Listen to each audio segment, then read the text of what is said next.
E hoje temos um bem conhecido, que eu já falei com os colegas, não é? Os 15 minutos são imprescindíveis. A colega Conceição Ramos vai liderar esta sessão. Então, eu pedi à Conceição, nós já optámos ontem por só dizer o nome da pessoa e dizer, portanto, o título da sua comunicação e apressarmos, digamos, os trabalhos sem ler os currículos, está tudo bonito. Segundo Lara, está tudo novo. E, portanto, este é o microfone que vamos ter que usar. Eu passava a palavra à colega Conceição Ramos, se quiser a desculpa.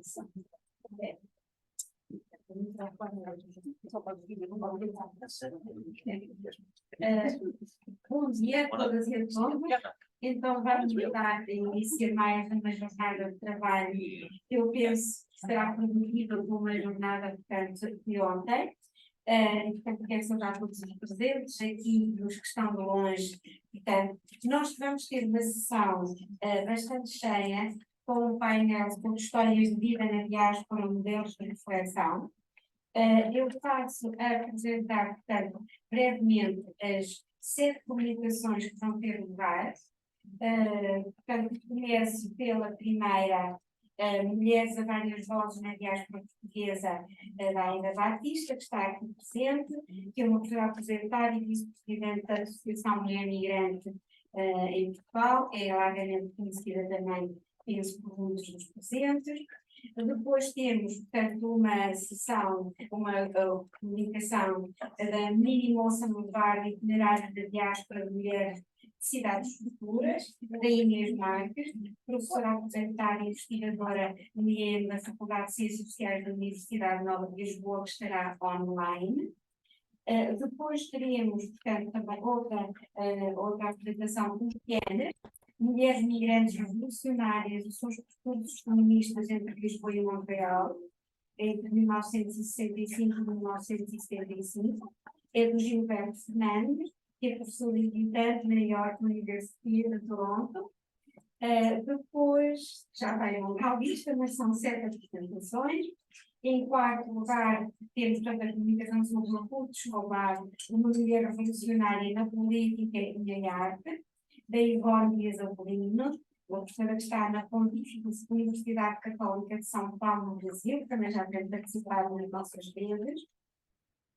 Depois temos, portanto, outra comunicação, os espaços da recordação sobre a experiência do deslocamento migratório e os embarques da memória, da professora Rosélia Bochélia, que também faz parte da rede, tem organizado também eventos deste vez e da voz, também investigadora também do SEM, e a da Universidade Federal do Paraná, no Brasil, e que também estará online. Muitos de vocês veem que os atendimentos estão online.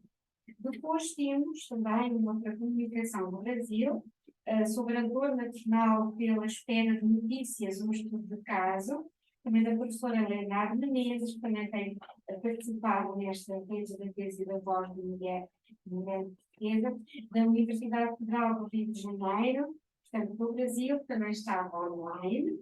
E, por fim, temos, portanto, a Bufaial para o Brasil, a trajetória da freira Ana Luísa Graceta, portanto, que é de Conceição Flores, professora apresentada do Rio Grande do Norte, Brasil, que vai estar presente, pelo menos portanto, vai estar presente.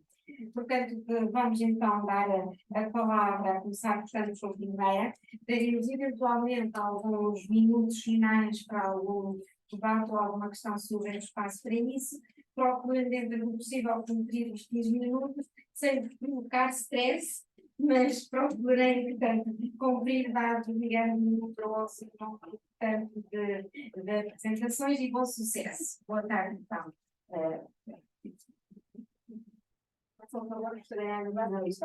Obrigada. Eu acho que eu vou precisar do banquinho, bem, não é? Começo por vos cumprimentar a todos e agradecer a vossa presença, sem distinguir entidades, todos sabemos que aqui estão, mas é um prazer ter-vos aqui na sala e devem perceber que para mim tem um significado especial, porque realmente estivermos juntas na organização do primeiro, e é tão bom poder celebrar 20 anos hoje. Significa que continuamos entregues às mesmas causas e seguindo o lema da doutora Maria Barroso, e não parar. Eu não vou fazer uma comunicação de caráter científico, nem demasiado académico, apenas lembrar algumas vozes da diáspora que representam todo o anonimato que está por trás dessas vozes, porque, infelizmente, a maioria delas, as primeiras, são, de facto, vozes anónimas, são vozes anónimas.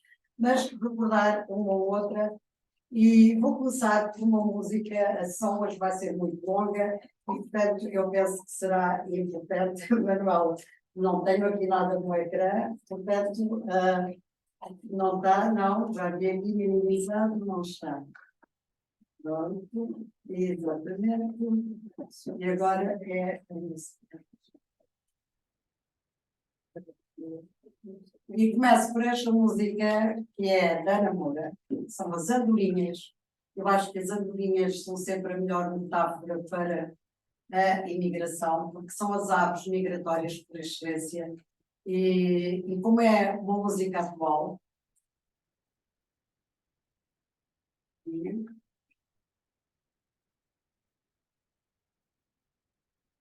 e a letra se mantém também muito atual e muito ligada à imigração. Tá? Vamos então ouvir. O som não está. O som não está legal. O som não está a vir. Por mais.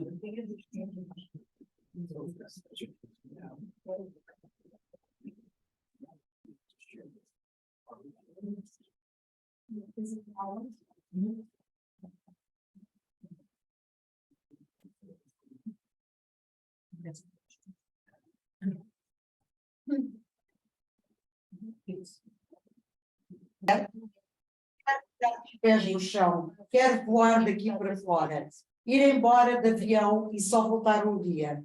Vou pôr a mala no porão, saborear a primavera, numa espera e na estação, um dia disse uma andorinha: filha, o mundo gira, usa a brisa a teu favor, a vida diz mentiras, mas o sol avisa antes de se pôr. Eu quero tirar os pés do chão, quero voar daqui para fora, ir embora de avião e só voltar um dia. Solta as asas, volta às costas, ser forte, avança para o mar, sobe em costas, faz apostas na sorte e não no azar. Eu penso que este texto condensa, de facto, todo o vocabulário da imigração, o partir, o aproveitar a brisa, tentar a sorte, até este diálogo da andorinha. No fundo, eram os diálogos que se processavam dentro das famílias, as grandes decisões que se tomavam. E é um diálogo entre as mulheres, é uma andorinha para a sua filha, não é? A Mala está aqui presente, como nos apresentou ontem a professora Maria Beatriz. A Mala, de facto, é emblemática em toda a simbologia da imigração. A mala de porão, aqui já o avião, embora as primeiras viagens tenham sido por mar e até por terra, mas temos aqui, de facto, não conseguimos, pois não? Paciência. Vamos então, gostava muito que tivessem ouvido, porque é uma canção atual da Ana Moura, que toda a gente conhece, mas que nos remete para todo um vocabulário anterior. O que significa que a questão da imigração continua muito presente nas vidas de toda a gente. Fala-se muito numa migração mais atual, uma migração de gente muito preparada, de uma migração de cérebros, mas depois concluímos que há um fio condutor comum e que há elementos da migração que estão sempre presentes, tenha sido ela há 70 anos, ou seja, hoje. Eu também tenho um neto à imigração, tenho fora, e percebo muito bem a linguagem dele, percebo muito bem quando ele tenta encontrar alguma coisa de portuguesa em qualquer lugar. Portanto, esse tipo de sentimento sente-se independentemente de ser alguém com formação superior ou aqueles nossos pioneiros que,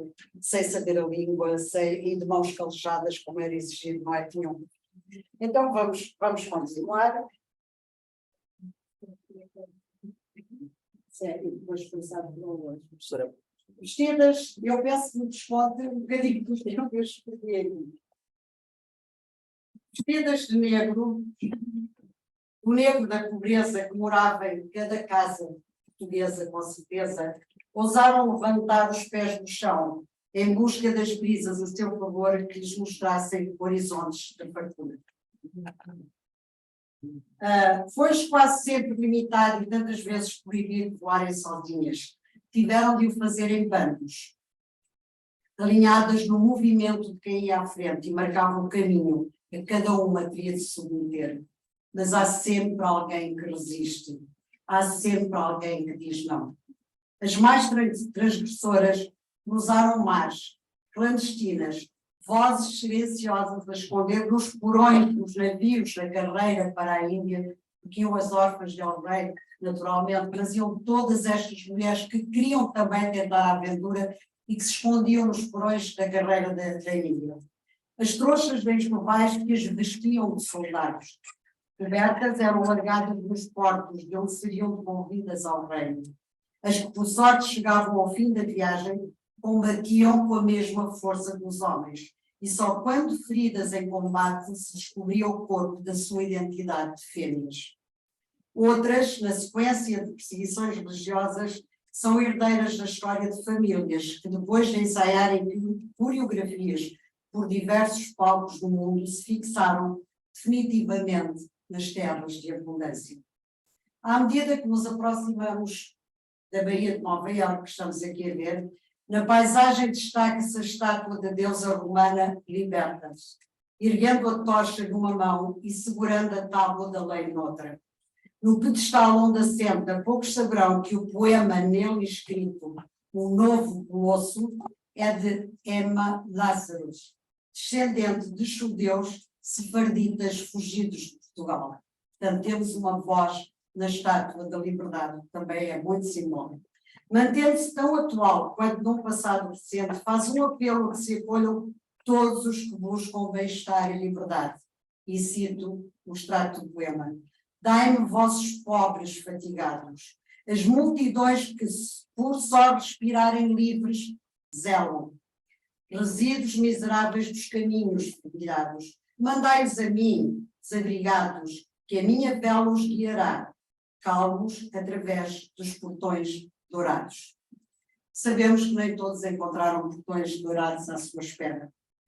Esculpidas na pedra ou bordadas em lenços de linho, como é o caso, bordadas em lenços de linho, as palavras traçam roteiros de viagem, como é também o caso dos lenços namorados.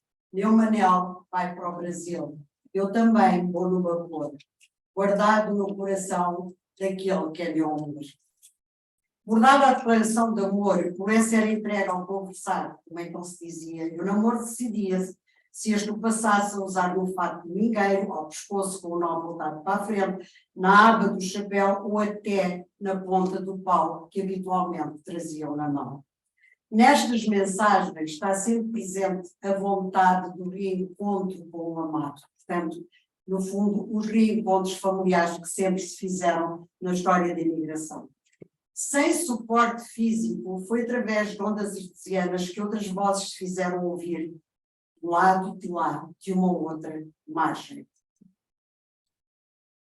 Muito boa noite, minhas senhoras e meus senhores. Bem-vindos ao nosso programa de Rádio Português.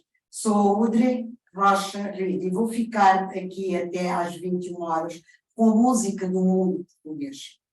É a partir de uma das ilhas do Havaí que se faz o programa Sounds of Portugal. No ar desde 1974, uma mulher descendente de madeirenses há décadas não desiste de manter a memória e a importância dos seus antepassados. Os primeiros, provenientes do continente e das ilhas, embarcaram em 1878. O último navio desta rota de imigração foi Ascot, em 1913. Foi a 29ª e derradeira embarcação de imigração organizada para o Uruguai. Viajava-se durante mais de 130 dias e é muito curioso verificar quantas crianças nasceram a bordo e quantas crianças foram feitas a bordo e nasceram já após o desembarque e quantas outras nasceram também a bordo. E nestes navios, ontem falou-se um pouco da questão do Alentejo, que se tinha a ideia que não se migrava muito o Alentejo. Curiosamente, nestes navios ia uma grande parte da população do Alentejo. Tendo apenas o marco de companhia, diziam adeus ao Portugal sem esperança e que não conseguia matar a fome aos seus filhos.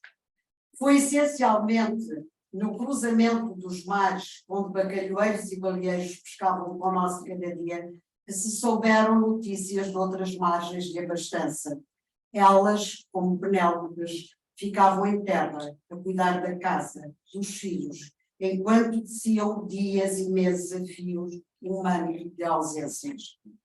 Até que um dia, o balanço do mar foi trocado por terra firme e começaram a chegar ao Canadá.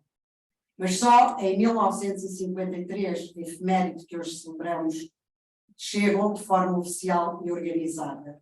Homens primeiro, mulheres depois. Alexandrina é uma dessas vozes anónimas, consagrada num poema do José Henrique dos Santos Pardos. Minha tia Alexandrina bebia café, meia tigela de manhã e meia de tarde. Com esse rio de fogo correndo no seu corpo, punha ela 10 filhos fora de casa e lavava 10 sobrados às senhoras da cidade.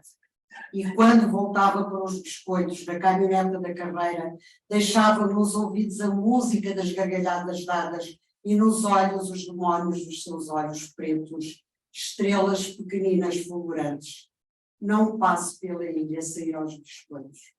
Não por vê-la, que ela já não está. Levou-a o Canadá, a carta de chamada. As cartas de chamada eram também outra forma de registros que marcavam itinerários. Mas a Europa, antes de nos considerarmos europeus, ficava ali mesmo ao lado. Era próspera. E não tardou que o negócio dos passadores também prosperasse, alimentando a fome dos que queriam partir. Clandestinamente, sem papéis e assalto, inundando as ruas de Paris, como nos relata Manuel Alegre. Solitário, por entre a gente, eu vi o meu país. Anónimo passava. E era Portugal que passava por entre gente e solitário nas ruas de Paris.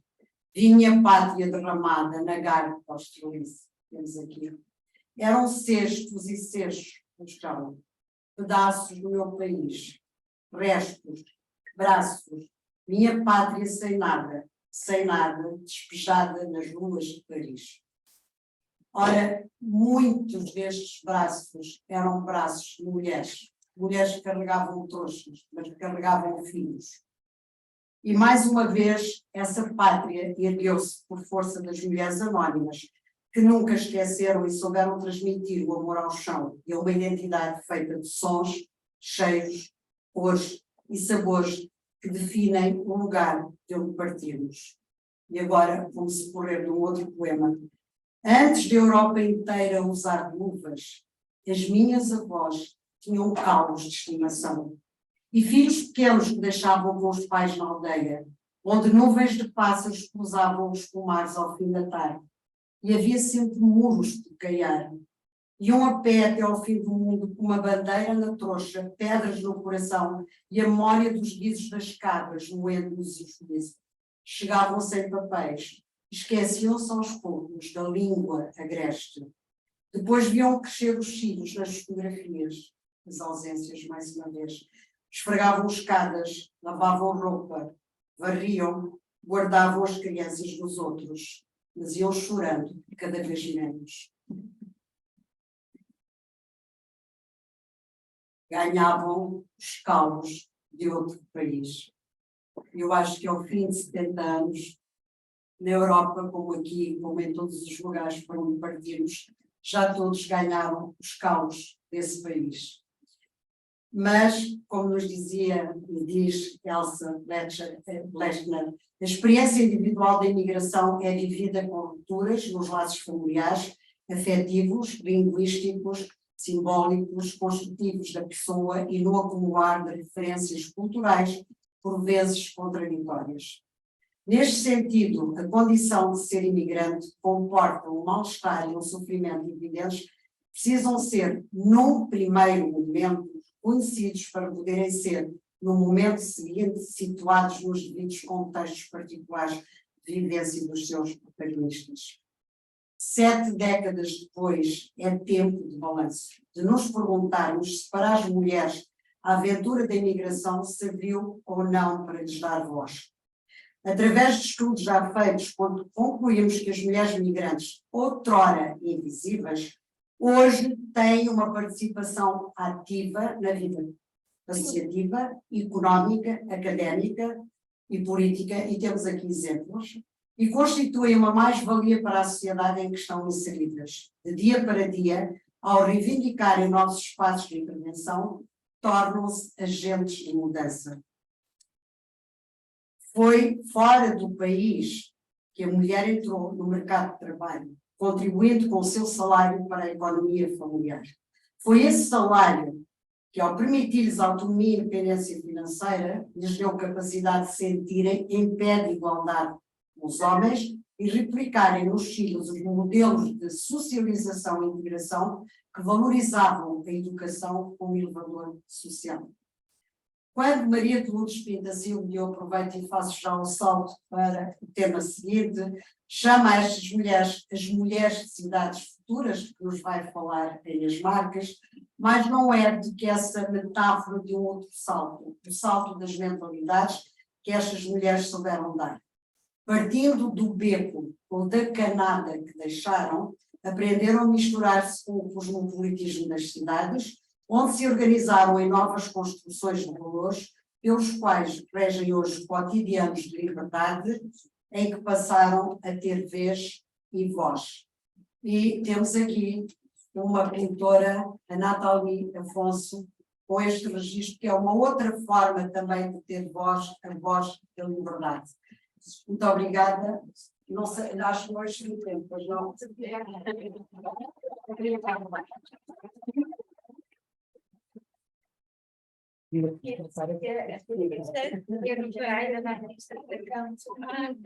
Despojo efetivo portanto, os primeiros percalços, portanto, e parabéns, portanto, a este panorama diversificado da continuação do que discutimos ontem sobre a integração e a contribuição social, económica, cultural, política de todas estas mulheres migrantes, através agora, hoje, até de todo este panorama cultural e histórico da literatura, das mulheres, também através da literatura. Nós vamos dar, portanto, de seguida, a palavra, portanto, à Inês Marques, que já apresentei há pouco, portanto, sobre a comunicação menina e moça, portanto, por vários programas, aliás, de mulheres cidades futuras, só uma breve linkadeza da apresentação, que me esqueci, portanto, de fazer no início.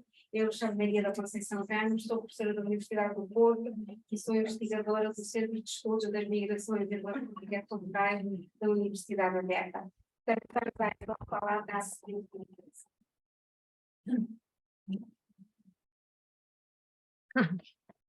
Muito boa tarde. Acho que posso já começar a comunicação. É um bocado difícil estar longe de vocês. Saúdo o Congresso. Penso que me estão a ouvir. Estão-me a ouvir? Saúdo o Congresso. Dou-lhes os parabéns, porque como está a correr tudo muito bem. Saúdo também e dou os parabéns à Comissão Organizadora e agradeço poder estar aqui a participar com esta comunicação. A obra Menina e Moça me levaram com um título e capa de uma grande beleza, como já várias vozes o fizeram notar. É uma coletânea de 44 narrativas de mulheres em movimento, migrantes, mas nem todas com o mesmo estatuto jurídico ou enquadramento. Há simultaneamente imigrantes e emigrantes, mulheres que chegam e partem, mulheres que se movimentam em contextos geográficos diversos por motivos diferentes, com percursos distintos.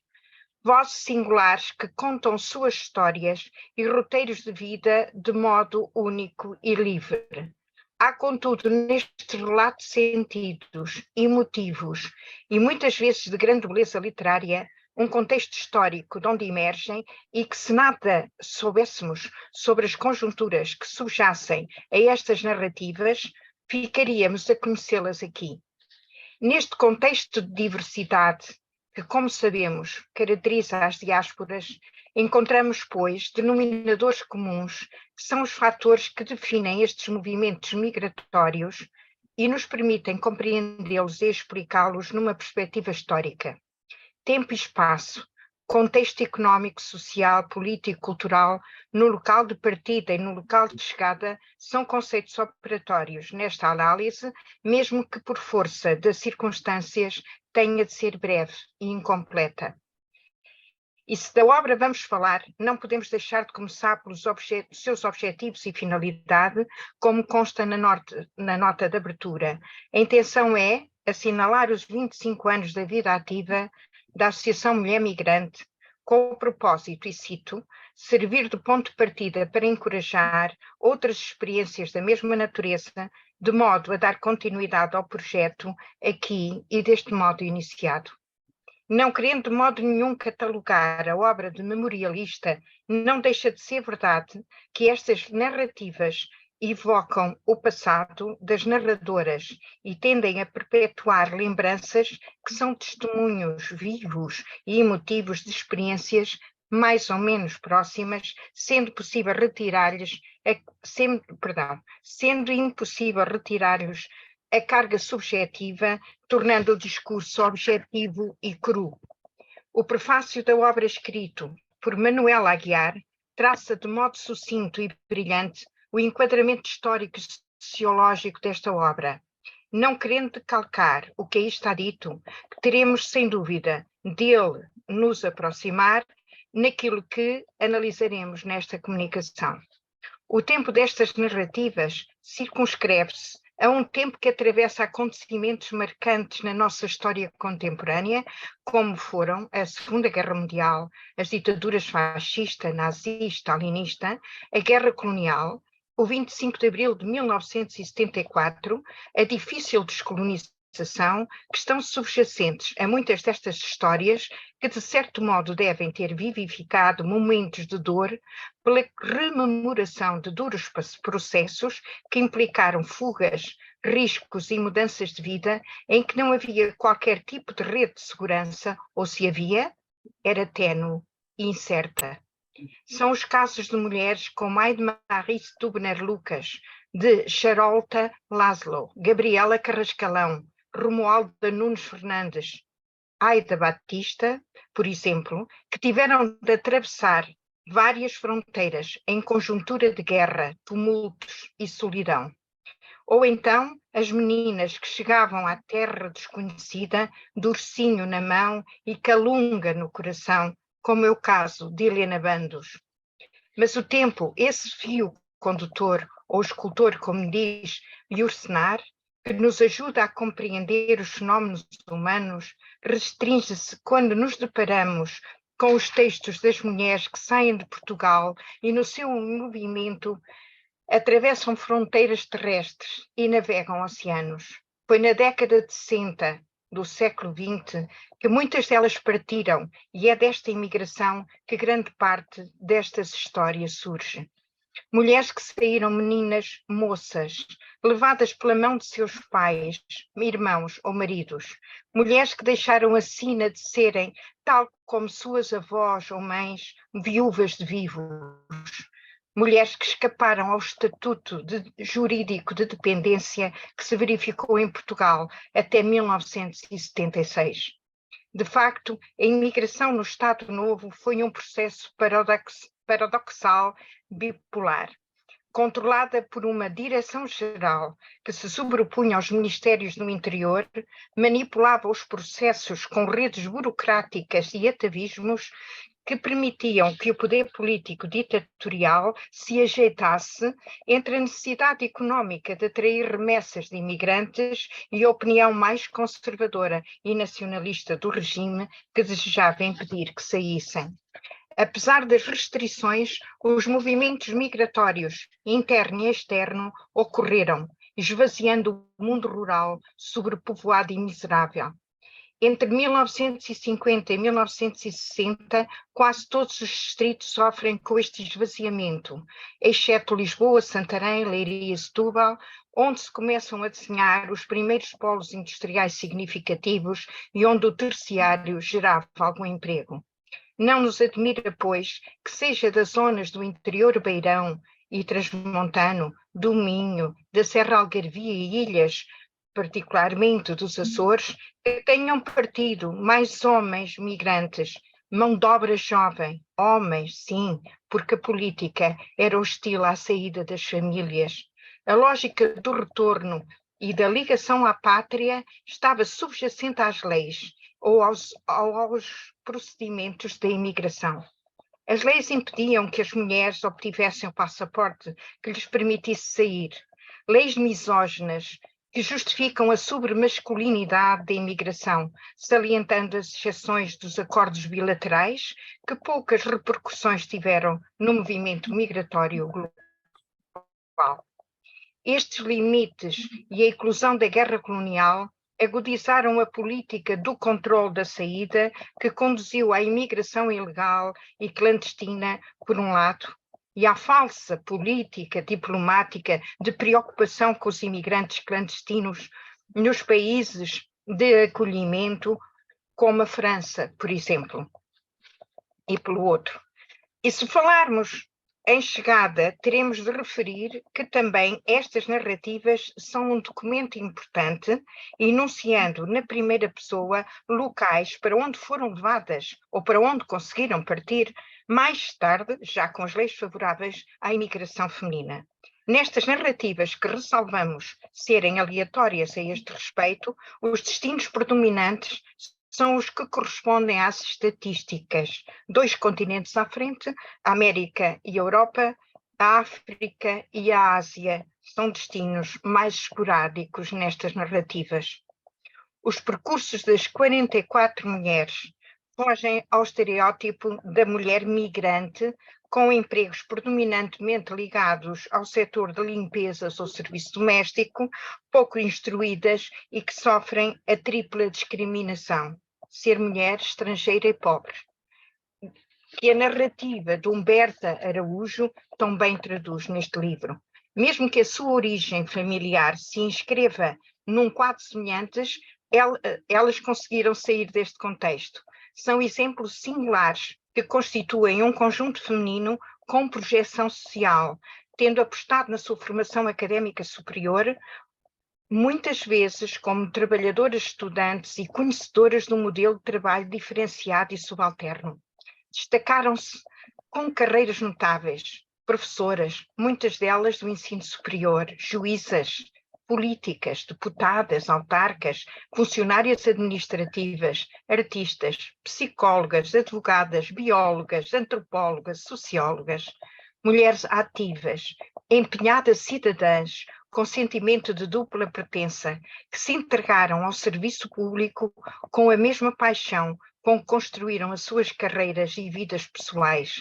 São mulheres triunfadoras, como dizia Eduardo Lourenço, parafraseando Manuela Aguiar, nomeadamente nos exemplos de jovens mulheres luso-descendentes que traçaram percursos de vida no serviço público, manifestando orgulho na sua origem e história, como é o exemplo da jovem Natália Oliveira. Não esquecemos as outras mulheres que aqui narram suas histórias de migração, de partidas e chegadas, como são os casos das nossas embaixatrizes, de suas filhas, daquelas que chegam a Portugal na senda do amor e por cá ficaram. Às vozes das mulheres migrantes da dita primeira idade juntaram-se as das filhas do Salto e as das filhas do movimento dos tempos mais recentes. Todas sofreram impactos e entraves culturais, algumas até discriminações. Todas souberam vencer barreiras, particularmente a da língua. Algumas são autoras de obras importantes sobre estes percursos migrantes. São ativistas de associações de mulheres na diáspora. Não podemos referi-las todas, porque desejamos que todos as conheçam ao ler a obra. Mas salientemos Isabel Mateus, a Manuela Marujo, Hilda Januário, Joaquina Pires, inacinda de ser mulher migrante e construtora de outra leitura dos feminismos, Rosa Simas, animadas pelo entusiasmo de responsável por este livro, Aida Batista. Estas são as vozes do vento contrário ao tempo das leis condicionantes que lhes tentaram cortar as asas do voo.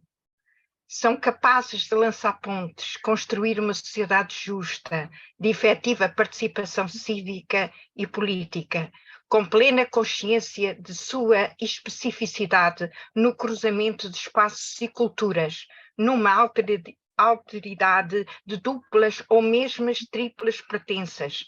Estenderam o seu estar a um ser universal, mais humano e digno.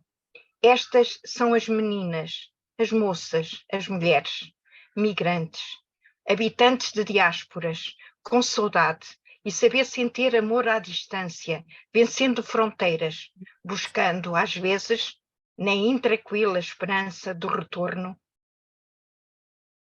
a busca do verso, do poema no seu reverso.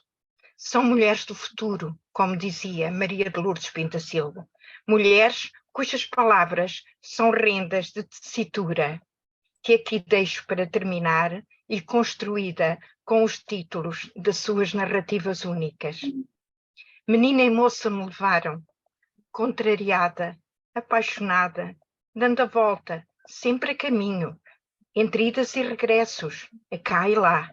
Nunca se sabe, por amor será, emigrar sem pensar, partir por engano. A nossa história começa muito antes de nós, na teia dos afetos, calunga ou calunga, ir e voltar com amor, passar fronteiras, viagem para o desconhecido, uma ponte sobre o Atlântico, badia em terras do Tio Sam, com mãos chinas, memórias de saberes e sabores de Goa, na casa em que me tornei em dupla pertença, nem uma coisa, nem outra, por causa de um sonho ou de um fado, português ou francês ou outro, a vitória do amor, ou tão somente retalhos de vida migrante.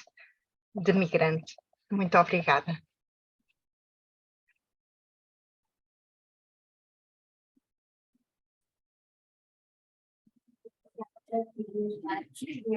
Por este balanço global, só uma observação que tinha a fazer: esta globalização e esta urbanização das migrações internacionais, nomeadamente femininas, ela é da cidade do passado, das cidades do contemporâneo e das cidades futuras, digamos. É de facto uma dimensão do passado, da atualidade e do futuro que diversidade. Mas vamos dar então a palavra ao Gilberto Fernandes sobre, portanto, lesbianas, mulheres migrantes revolucionárias, os seus percursos femininos, e vamos ter duas comunicações um pouco esta direção à política também, muito bem à história. Obrigado. Boa tarde a todos, olá, obrigado, Manuel Marujo, por me convidar. Historian. Until recently, visiting professor in the Department of History at York University, currently a research associate with the Omar Center for Canadian Studies, also York University. I have this project, some of you may know, called the Portuguese Canadian History Project, so I'm happy to talk about it afterwards. So my presentation is a very condensed version of a chapter that I recently co-wrote with my former PhD supervisor, Roberto Perin, for an edited collection dedicated to the memory of our late friend and colleague, Gabriel Scavilato, which should come out sometime next year. It's a micro-history of a Portuguese immigrant family, the Viennes, who lived in Montreal between 1965 and 1975, and were heavily involved in a small but very active group of Portuguese anti-fascists and the large leftist circles in that city, including groups of political exiles from other countries.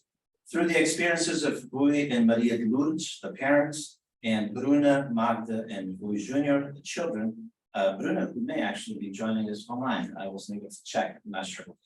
Our chapter, this chapter that I wrote, reflects on the deep transformations happening in Quebec and Portugal during the Quiet Revolution and the Carnations Revolution, and their differences when it comes to the importance of feminism and other political causes of the 60s New Left, which were prominent in Quebec, but largely absent from the more traditional Marxist Carnations Revolution. In this chapter, I focus primarily on Rui Cunha Viana, who had a greater public profile as a dynamic director of the Movimento Democrático Português, or MDP, and the Luso-Canadiano, the newspaper. But in this presentation, I'll leave most of the story out and focus more on Maria de Lourdes, based almost entirely on my interviews with her eldest daughter, Bruna. Maria de Lourdes was born in Guarda in 1925 into a middle-class family with origins in the countryside. She became estranged from her father in her early 20s and moved to Porto after her older brother died of tuberculosis. She was considered an atypical woman for her time, who wanted to escape the smallness of a small city and the traditional life that was expected of her. In Porto, she became romantically involved with a married man until she became pregnant and had to go her separate way. In late 1950, Lourdes and her newborn baby moved to Lisbon, where she found a job at a photography studio. Within 1 or 2 years, she opened her own studio and became financially independent, which was very uncommon for a woman of her age, especially at that time. She made enough money to send home to her parents and to call for her younger brother to come work for her. In 1952, she enrolled in a radiology internship at a hospital where she met Rui. Rui, too, was born into a middle-class family from Lisbon in 1927. Though not wealthy or aristocratic, his family came from a line of well-educated military officers with close ties to the King of Portugal, who occasionally invited Rui's grandfather to join him on royal hunts. Rui's parents accepted the dictatorship, but were intellectually liberal. As non-practicing Catholics, they had an interest in Eastern religions and spiritualism, and were followers of Rosicrucianism, a syncretic, spiritual, scientific, and philosophical movement that was popular among Freemasons. In his youth, Rui turned to artistic pursuits, especially creative writing, and formed a discreet arts collective that brought together writers and visual artists. His love of books led him to accept a job as a medical librarian at a hospital where he met Lourdes. The two became enamored and quickly decided to move in together. They got married the next year, 1953, and wasted little time starting a family. At her father-in-law's home, Lourdes found the intellectual freedom that she longed for. She came to share Rui's father's deep interest in Rosicrucianism, frequently engaging in spiritualist sessions at his soirees. Arguably more than spirituality, it was a pursuit of knowledge and intellectual explorations that most motivated Lourdes, as reflected by the fact that she left her photo studio to her brother and enrolled in the French college Charles Lepierre in Lisbon after she got married. In the early 60s, Rui's passion for writing led him to launch a neighborhood newspaper that lasted 4 issues, the PIB, removing the last issue from circulation. And he worked as a freelance journalist for some of Lisbon's major newspapers, where some of his articles were censored. By then, the Viennas had grown wary of PIB, especially after one agent started making phone calls threatening their children's lives in retaliation for Lourdes' brother becoming romantically involved with his agent's former wife. This prompted Rui and Lourdes to apply for a visa for one of the African colonies, which was typically easy to obtain. When their application was denied, they speculated that the jealous PIB agents might have interfered. They found no such obstacles when they decided to move to Canada. The idea came when Lourdes met a former Portuguese priest who had married a French-Canadian woman and moved to Montreal. While vacationing in Lisbon, the couple was hosted by the Viennas, who heard for the first time about the Quiet Revolution. Rui and Lourdes, who were Francophiles, were seduced by the idea of Quebec's freedom of thought, public education, and French language. Another motivator was the fact that Rui Jr. was approaching the age of military draft to fight in Africa. Eager to leave Portugal's stifling society, they decided to immigrate to Quebec. As a better French speaker and the only one with a trade, photography, Lourdes led the conversation with the immigration officers and convinced them that they would not be a burden to the state, despite her husband's lack of desirable or employment skills. The couple arrived in Montreal in May 1965. Lourdes quickly found a well-paying job doing photo retouching from home, which allowed them to rent a large, inexpensive apartment in a middle-class neighborhood. Their children, who had stayed with Louis' father, joined them 5 months later. During the Quiet Revolution, Montreal was alive with ideological and artistic creativity. Political mobilization was the order of business for groups that practically had no formal channels through which to voice their grievances and demands. Quebec independence became a credible political force, together with its more violent manifestation in the FLQ, which gave these movements greater momentum and sense of urgency. A sense of commonality was created between the Quebecois and the colonized peoples of the world. The civil rights and Black Power movements in the United States, May 68 in France, and their confluence in the student occupation at the Sir George Williams University confirmed Montreal's ties to international social justice movements led by MP. The American and European youth counterculture of the 60s and its associated New Left, with its cultural politics and in some cases departure from traditional Marxist organization and goals, also seeped into Montreal's progressive circles. At the same time, a small but active group of Portuguese anti-fascist exiles had organized themselves into the Movimento Democrático Português, founded in 1964. Their main outlet was the bi-weekly Luso-Canadiano, the first Portuguese newspaper in Canada, which circulated across the Portuguese opposition's external fronts. Their ranks grew as war resistors fled the military draft after the outbreak of war in Angola and settled in the fast-growing immigrant communities in Canada. I mean, the history of that organization is fascinating. Love to get into it right now, but unfortunately, there's no time for it. But they're very much involved in the Portuguese external front and communicated fairly regularly with some of its leaders in exile. The secularization and growth of Quebec's state during the Quiet Revolution offered opportunities for skilled immigrants to enter technical and managerial positions. After being unemployed for 11 months, Louis found a job as a director of the hospital library.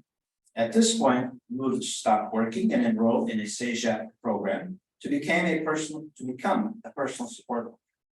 Soon after settling in Montreal, Lourdes discovered feminism and other progressive movements in Quebec, which were unknown to her in Portugal. Throughout her life, she was a feminist by conviction and practice, not so much as an activist. In many ways, she was a feminist already when she arrived in Quebec, but she articulated and reflected on it for the first time there. One of Lourdes' main sources of information was Radio-Canada, which she listened to while working on her photos from home. She was a fan of journalist and future Parti Québécois minister Lise Payette, one of the leading voices in Quebec's feminist movement. Curiously, only a few months after arriving in Canada, Payette spoke with Lourdes on the phone and invited her to be interviewed on her show, Interview Zone, on the topic of Rosicrucianism. But fearing that Payette would make a mockery of her beliefs, Lourdes declined. When Louis became the MDP's president in 1967, the organization had about 60 members, many of whom were affiliated with or sympathizers of the Portuguese Communist Party, like Louis himself. Every member of the Vienna family was involved in the day-to-day activities of the MDP, which took up many of their evenings and weekends. Bruna typed her father's correspondence and helped organize events. Louis Jr. helped bring pamphlets and deliver them to community locations. Lourdes and Bruna acted in plays, among many other tasks. Under his leadership, the MDP opened a library, offered language classes, gymnastics, choir, an amateur theater group, concerts with Portuguese and Quebec musicians, poetry recitals, and lectures with various Quebec scholars. Like Lourdes, the same way that Lourdes was a proto-feminist in Portugal that self-actualized in Quebec, Louis was in many ways a proto-cultural Marxist that found a lot of common ground with, or at least interest in, the New Left's departure from traditional Marxist politics of class conflict trade unionism, and economic redistribution, and towards a range of civil rights and social justice issues and cultural politics. Both Ruy and Lutz pursued their intellectual interests in 1969 when the UQAM opened by enrolling in the political science and philosophy undergraduate and later master's programs, where they read cultural Marxists and post-structuralists like Antonio Gramsci and Michel Foucault, just to mention a few. Bruna too enrolled in the philosophy program at Sir George Williams University, while Ruy Jr. and Magda completed high school in Saint-Jacques. For a few years, every Vienna was studied. In the evening, they gathered around the dinner table and talked about their day, reviewed each other's papers, and had meaningful conversations. Some of these talks revolved around the countercultural movements of the 60s. As the oldest child, Bruna, was then in her 20s, was the one most engaged in youth counterculture. But as she put it, she was not, and I quote, the sort of hippie that used drugs or lived in a commune. I lived in another commune, that of my home. My 60s were about militancy in the MDP. The Vienna's political interests are reflected in the MDP's programming in the 70s, which included lectures on feminism, environmentalism, anti-colonialism, among other topics dear to Quebec's leftists. Many of these sessions involved prominent mainstream lecturers, including the American sociologist and historian Emanuel Wallerstein, who was then a professor at McGill University, for whom Bruna worked as a research assistant and who collaborated with the MDP in other ways. Representatives from political parties also visited the MDP to learn about and communicate with the Portuguese community, especially the Parti Québécois, which was then considered to be a radical party. Ruy's activities drew the attention of Peel, who had a file on him and other MDP members. The RCMP occasionally harassed him, despite the fact that the Viennas were Canadian citizens since 1970. For instance, in the summer of 1972 or 73, someone broke into their apartment while they were vacationing and rummaged through Ruy's papers, which they left scattered on the floor. They were convinced that the P and or the RCMP were behind us.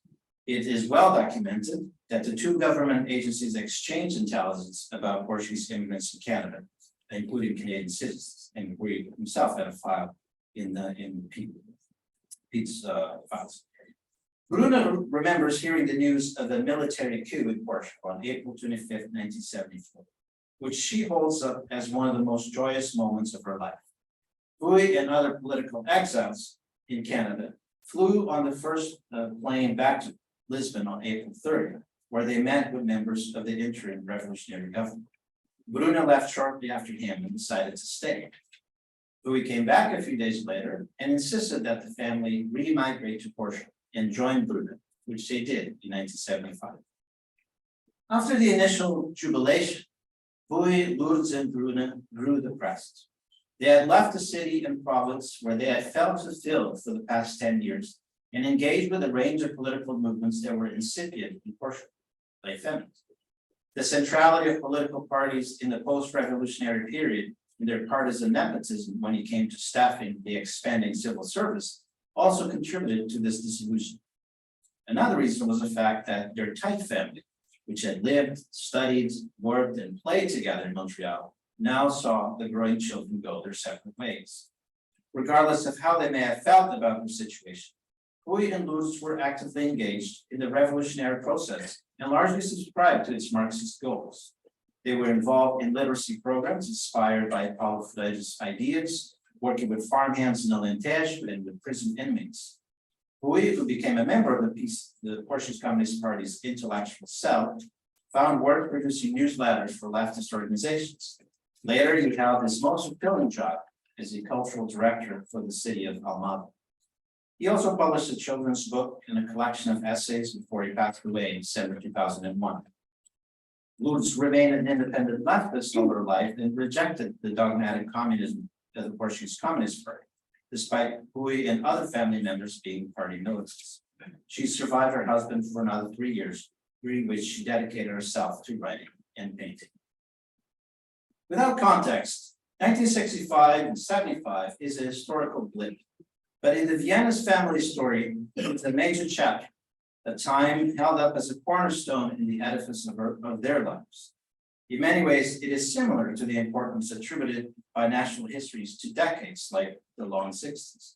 For Canada and Quebec, this decade is full of social, cultural, and political meanings informed by the many progressive movements that emerged and intersected during that period.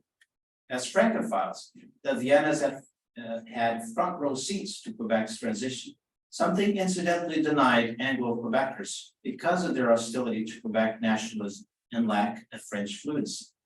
But they were not merely spectators.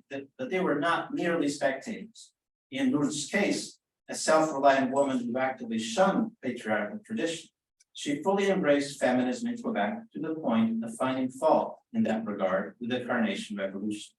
Her desire for independence, freedom of thought, and education was accomplished earlier in 1965 when she arrived in Montreal. Despite the Vienna's heavy involvement in Portuguese homeland politics, they were nonetheless immersed in Montreal's Francophone society, where their openness to new ideas made them eager to absorb the anti-establishment political and intellectual vibrancy of their time and place. Curiously, it was their subversive views that brought them and the NDP the attention of Canadian mainstream media, political parties, and illustrious intellectuals. Being anti-establishment, the established attitude of the 60s, made them less isolated than the majority of Portuguese immigrants, despite the latter's hardworking, family-oriented, church-going, and conservative ways praised by Canadian establishment politicians. But like most immigrants, they became Portuguese again in Quebec. But they also realized another thing that is common to re-immigrants who live through transformative periods, which is that returning home is nearly impossible, that the longed-for home is usually either gone or elsewhere.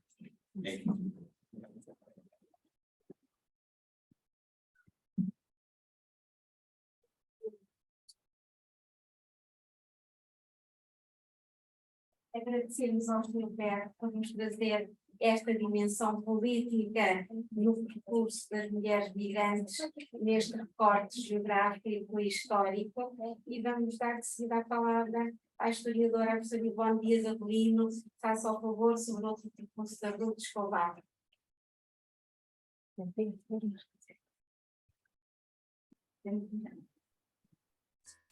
Eu não estou.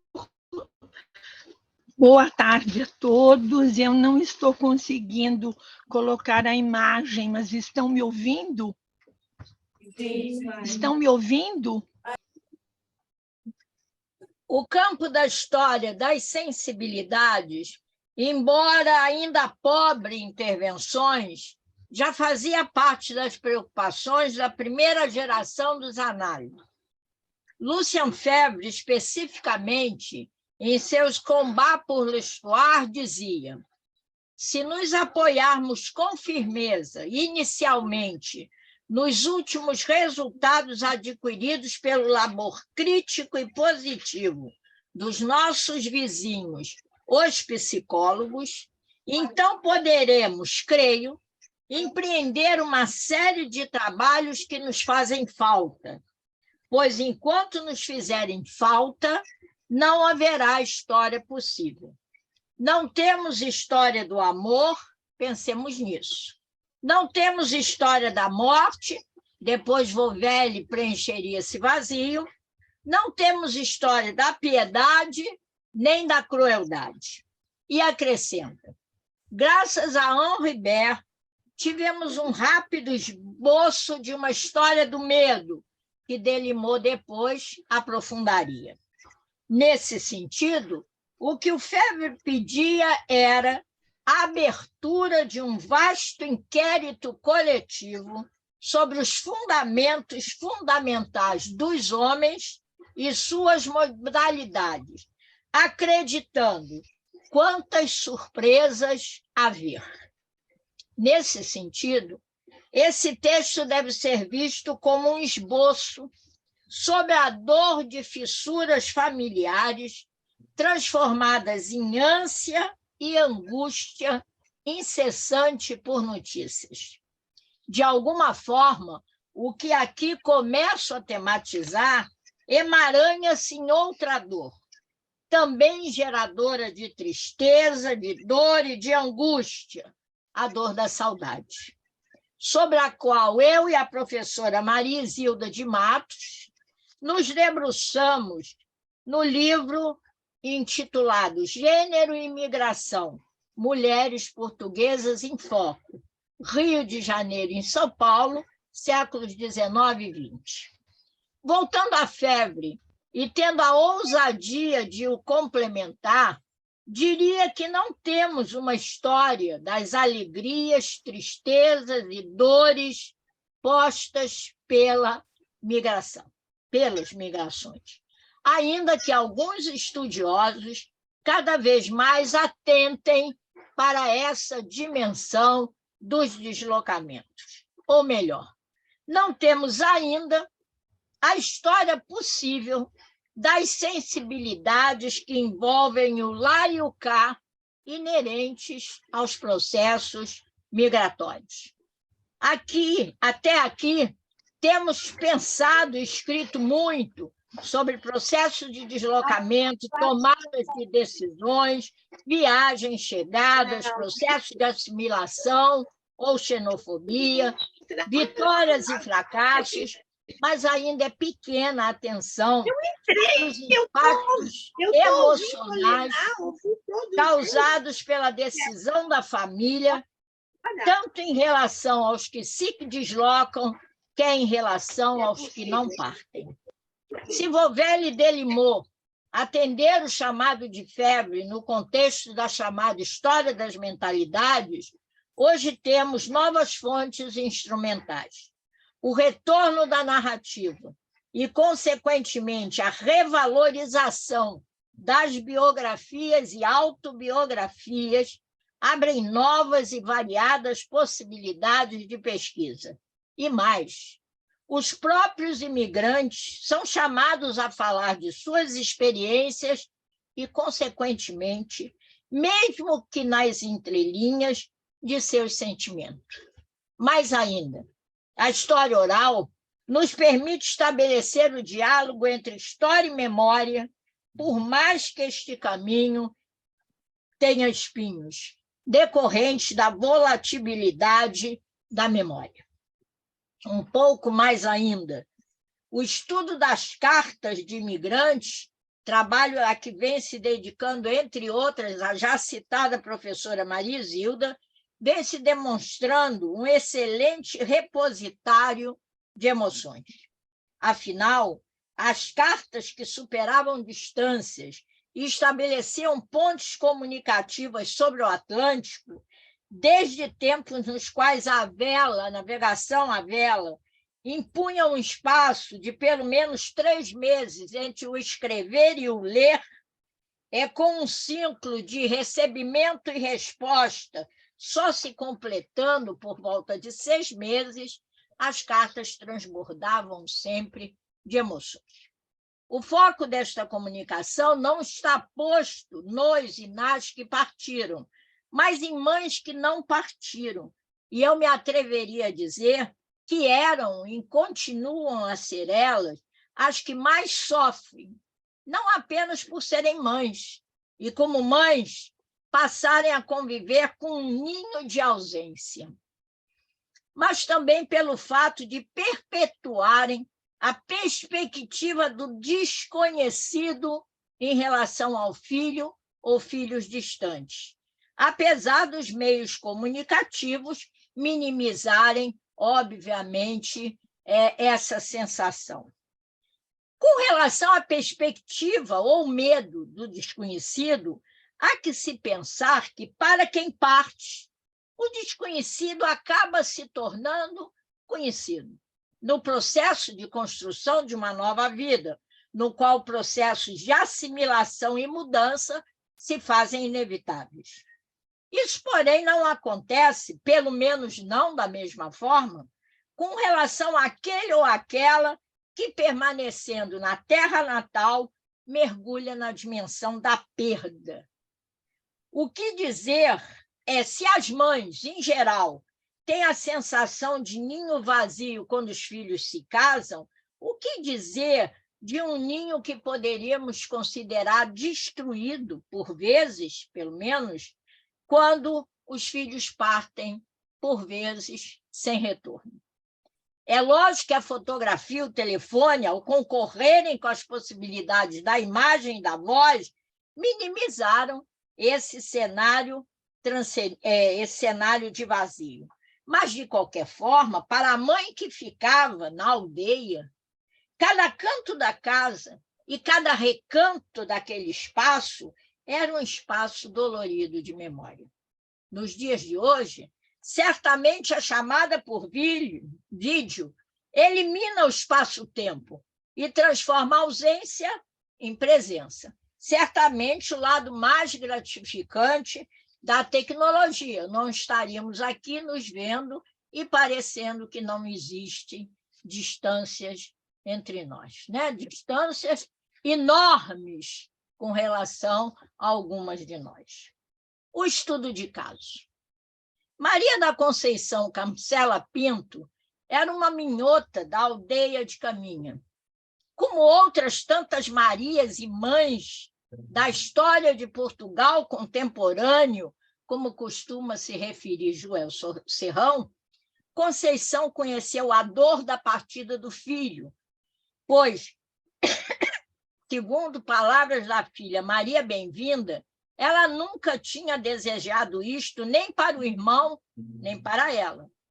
E perpetuou a dor da ausência, da perda, de forma muito profunda, mergulhando numa ansiedade sem fim na espera por notícias e no ritual de ler e responder cartas. Foi a filha Bem-vinda que entrevistei em Portugal, após entrevista anterior concedida pelo irmão no Rio de Janeiro. Foi por puro acaso que, ao apresentar comunicação na cidade do Porto sobre trajetórias de portugueses comuns, entre aspas, fixados na cidade do Rio de Janeiro, que incluía a história de vida de seu irmão, a vi no fundo da sala. Seu olhar fixo em mim despertou-me de pronto a curiosidade. Ao terminar de falar, ela se aproximou, com lágrimas nos olhos, e me disse que, ao saber que lá eu estaria, ela fez questão de me conhecer e me agradecer a atenção dispensada ao irmão. Aproveitando a oportunidade, perguntei-lhe se ela me concederia uma entrevista, interessada que estava em analisar o que a partida do irmão significara para a mãe. Eu já sabia que a história de Maria da Conceição, a mãe, não fora nada fácil, pois após separar-se do marido, mulherengo incorrigível, atitude corajosa naqueles tempos, ela criara os filhos sozinha, contando apenas com a ajuda de algumas freiras amigas que abrigaram a filha no internato para que ela pudesse trabalhar e lhe cederam uma casinha para viver em terras que pertenciam ao convento. Não faziam parte, mas eram de propriedade da Irmandade. Sua decisão de planejar a partida do filho deu-se por dois motivos principais: a intenção de complementar seus estudos, o que lhe foi prometido por um irmão em uma visita a ela feita, e o medo dele ser convocado para servir em Angola e enfrentar a guerra civil. Ao perguntar à Bem-vinda, a filha, sobre como a mãe havia suportado a partida do filho, ela narrou que, após deixá-lo na estação de trem, uma tristeza profunda a acompanhou na volta para casa. E, além de chorar muito e constantemente, ela ficou de cama, com uma febre sem explicação. Não conseguia alimentar-se, e esse estado extremo perdurou em torno de 10 dias, principalmente por ela não ter ideia de como seria o destino do filho, o que a angustiava em demasia. Nos primeiros tempos, as cartas, que já chegavam com agilidade nos idos de 1960, aplacavam a dor da separação, diminuindo a realidade do não estar. Mas elas começaram a escassear e terminaram por não mais chegar, deixando a mãe em situação próxima ao desespero. Até porque, nas informações que por outros recebia do filho, não encontrava explicações para o silêncio dele. Voltei, então, a entrevistar Alberto, o filho, no Rio de Janeiro, com o objetivo de saber o porquê de sua atitude. A resposta por ele dada me remeteu a um outro drama migratório que afetava os que partiam: o sentimento de fracasso e a vergonha de não ter dado certo, como ele falou, visto que a expectativa colocada na partida pelo que parte, pelo seu entorno todo, no caso dos imigrantes econômicos, é sempre de que o sucesso acontecerá. Quando isso não ocorre, aqueles que se sentem fracassados tendem a romper os laços com os que estão do lado de lá, para não ter que dar explicações e não ter que enfrentar a vergonha de não ter dado certo. No caso específico de Alberto, havia um outro elemento. O tio não havia cumprido o que prometera à mãe, no tocante à supervisão dos seus estudos e ao seu encaminhamento na vida. Isso se complicava ainda mais porque a tia o tratava muito mal e ele não sabia como dizer isso para a mãe, nem sequer que não estava estudando. As motivações do não escrever, Alberto só relatou à mãe em uma visita que ela lhe fez, em companhia da filha e do genro, por ocasião da Revolução dos Cravos, quando o genro, colaborador de Salazar, resolveu sair de Portugal e tentar a vida no Brasil. Mas ninguém se adaptou, e esse período de 2 anos de reagrupamento familiar acabou com o retorno dela, da filha e do genro à terra natal. Diferentemente de tantos outros imigrantes, Alberto conseguiu ver a mãe mais uma vez, mas não participou de seu processo de doença e morte, quando, possivelmente, a dor da ausência do filho fez-se muito profunda. Essa morte na distância, aliás, fez-se presente em vários outros depoimentos por mim recolhidos em entrevistas semi-estruturadas. Maria do Rosário, natural de Manteigas, na Serra da Estrela, por exemplo, que migrou para o Rio de Janeiro nos idos de 1935, com o objetivo de encontrar o marido, relatou que a maior tristeza da sua vida era nunca mais ter visto a mãe, que morreu sem ela poder dar-lhe o seu carinho.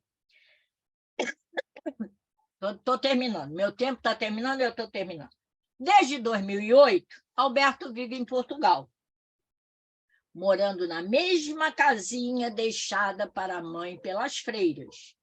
Nenhuma destas existe mais, mas o convento, hoje não mais em atividade, lá permanece a lembrar seus tempos de infância, nos quais ele convivia com a família formada por ele, pela mãe e pela irmã.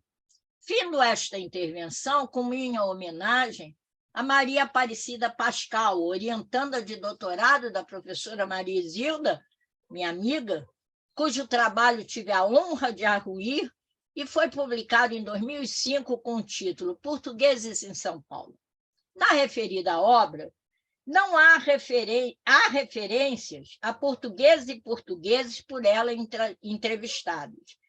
E uma de suas observações eu quero trazer aqui para encerrar as minhas palavras. Diz ela: a observação do destino das mães e avós esquecidas na terra foi paulatinamente produzindo uma mudança no comportamento das aldeãs, que decidiram enfrentar a aventura em um país desconhecido, a se deixarem ficarem para trás.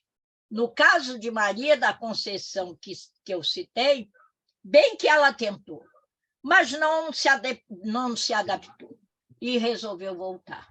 Para muitas outras, milhares de outras, entretanto, essa possibilidade de partir nunca foi uma possibilidade viável e elas ficaram esquecidas na terra onde nasceram. É isso, obrigada. Acho que eu cumpri meu tempo.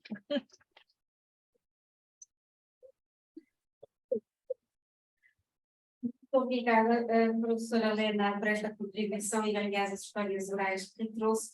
Eu só me atrevo a fazer uma sugestão. É verdade que há até, é muito interessante algumas dimensões que diz que faltam, mas por acaso até que possam ter sido úteis trabalhos sobre a dimensão das visibilidades, até do papel das mães, das avós, da família no processo migratório, da psicóloga aqui presente, da professora Natália Ramos, é atual a diretora do Centro de Estudos das Migrações e Relações Interculturais, e de facto sobre essa dimensão tem contributos interessantes que podem colmatar essa contribuição da história oral que a professora trouxe aqui. Eu ia tentar aqui de novo ver, faça favor. Então, tá ok.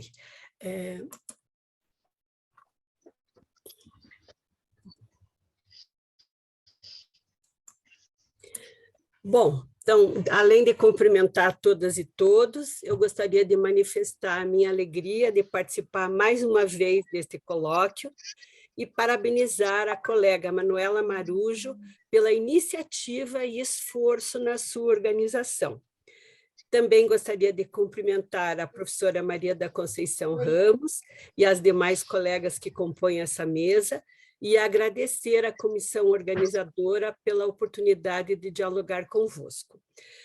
Foi um prazer ouvir as colegas que me antecederam e espero que a minha fala venha complementar, em parte, essa discussão posta pela Lena, tá bem? Então, vamos lá. Ao longo dos últimos 5 anos, eu tenho me dedicado ao estudo de pessoas deslocadas, com especial interesse sobre a construção de narrativas de homens e mulheres que, em algum momento de suas vidas, passaram pela experiência da migração, do exílio ou do deslocamento forçado, como é o caso de refugiados e dos migrantes pós-coloniais, rotulados no senso comum como retornados. Durante o meu pós-doutoramento, realizado junto ao CEMRI, na Universidade Aberta de Lisboa, sob a supervisão da doutora Maria Natália Ramos, realizei um conjunto de entrevistas com homens e mulheres que se deslocaram para o território africano durante a ditadura salazarista e que retornaram a Portugal após o 25 de abril. Dentre os meus entrevistados, estavam especialmente aqueles que se deslocaram para Angola e Moçambique. E nesse conjunto de narrativas sobre as experiências de vida na África, é bastante perceptível o maior protagonismo dos homens em relação às mulheres, tendo em vista que o modelo familiar ancorado na autoridade da figura masculina, vigente na sociedade portuguesa, teve continuidade nas sociedades de destino. Ainda que as mulheres que foram para o território africano tenham conquistado maior liberdade em relação ao modo de vestir, de frequentar espaços públicos, como a praia, por exemplo, né? E mesmo de conduzir automóveis, as relações de poder no espaço doméstico permaneciam nos mesmos moldes da metrópole. Durante a nossa pesquisa, nos deparamos, no entanto, com uma entrevistada, de nome Salomé, cuja experiência de vida é bastante distinta das demais mulheres, não só pelo percurso migratório diferenciado, mas também porque, no momento da entrevista, Salomé nos apresentou uma série de reportagens que mencionavam a sua participação durante a Guerra Civil da Rodésia, além de mostrar e exibir condecorações que ela recebeu de autoridades em Salisbury. Com base nessa constatação, elaboramos a seguinte problemática: Quais as marcas que o deslocamento geográfico deixou na memória de sujeitos históricos que passaram pela experiência da migração? Quais os efeitos da migração na construção da subjetividade feminina? E uma terceira questão era: como as mulheres migrantes, ou se as mulheres migrantes, repetiriam as formas de sociabilidade existentes em seus lugares de origem?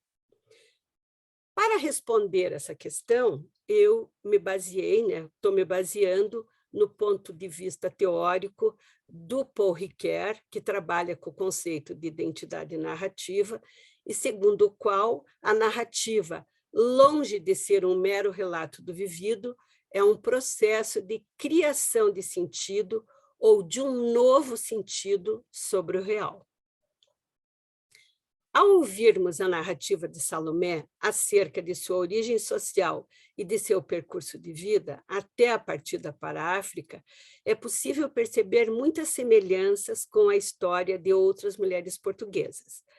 Nascida em 1926, no mesmo ano em que ocorreu o golpe de Estado, protagonizado por militares civis antiliberais, que resultou na queda da Primeira República Portuguesa, a história de vida de Salomé está estreitamente ligada à trajetória política de Portugal. Como sabemos, o golpe de Estado de 26 instaurou a Segunda República Portuguesa, que, após a aprovação da Constituição de 33, deu origem ao Estado Novo, regime ditatorial que vigorou em Portugal até a Revolução dos Cravos, de 25 de abril de 74. Os pais de Salomé, originários da região norte de Portugal, haviam imigrado para o Brasil quando eram muito jovens. Se conheceram aqui no Rio de Janeiro e aqui se casaram e tiveram os 2 primeiros filhos. Está vendo? Poucos meses antes do nascimento de Salomé, no entanto, a sua mãe havia retornado a Portugal na companhia dos 2 filhos menores e morava com a família enquanto o pai continuava residindo no Brasil. Logo após o seu nascimento, a mãe ficou gravemente doente e acabou falecendo quando Salomé tinha apenas 6 anos de idade. Isso era uma coisa bastante comum, das mulheres morrerem precocemente, e, no caso da mãe de Salomé, ela teve tuberculose.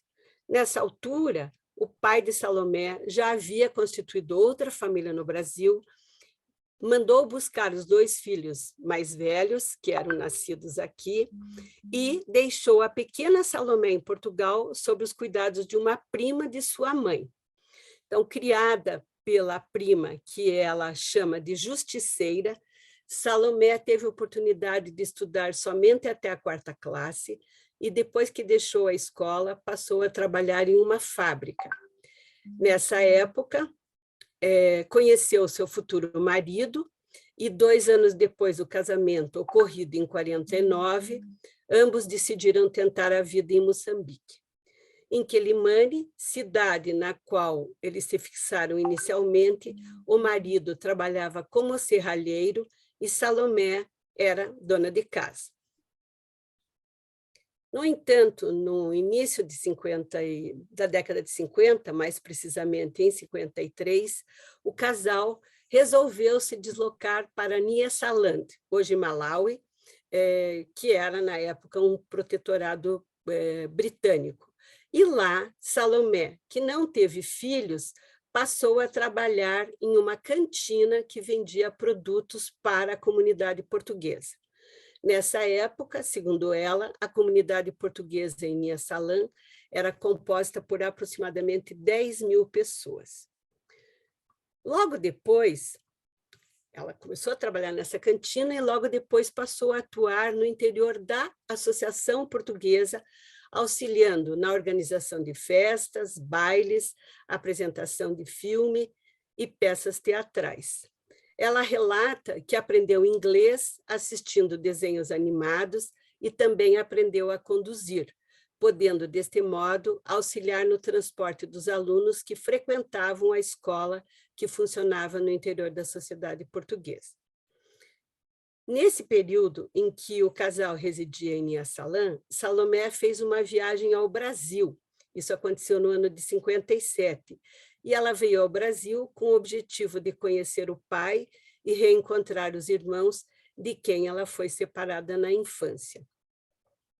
Depois eu posso até voltar a essa questão da viagem dela ao Brasil no final aí da nossa conversa. Voltando para ela, permaneceu 6 meses no Brasil e 3 anos depois, já em 1960, o casal, o marido que trabalhava numa empresa de autocarros e que tinha um outro casal de amigos que trabalhava nessa mesma empresa. Então, as duas famílias acabaram se transferindo para a Rodésia, atual Zimbábue, e Salomé, então, passou a atuar como intérprete nos hospitais na cidade de Salisbury, onde morava. Eram muitos os portugueses de Moçambique que precisavam de atendimento nos hospitais da Rodésia, sobretudo na área de ortopedia, e Salomé passou a realizar o trabalho de intérprete de modo voluntário.